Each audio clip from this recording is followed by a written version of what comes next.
when your wife is Vedya and good cook. Suvarna, कैरी बना.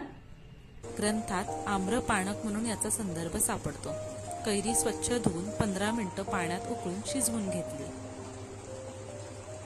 साहित्य: शिजलेली कैरी. कैरीची साल काढून तिचा गर आपण काढून घेणार आहोत.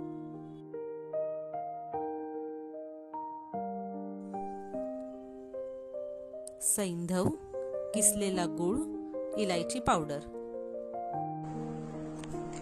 एका मध्यम आकाराच्या कैरीमध्ये साधारणतः 1 वाटी गर निघतो.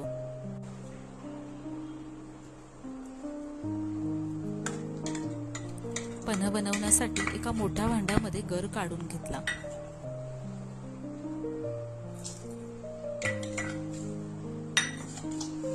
एक वाटी गर असेल तर 1 वाटी गूळ त्यामध्ये मिक्स करून घेतला.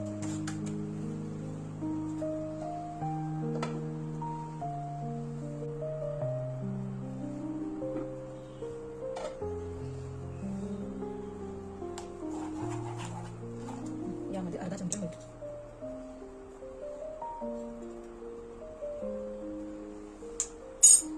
गूळ विरघळला की त्यात अर्धा चमचे सैंधव, अर्धा चमचे वेलची पावडर घालून मिश्रण पुन्हा मिक्स करून घेतले.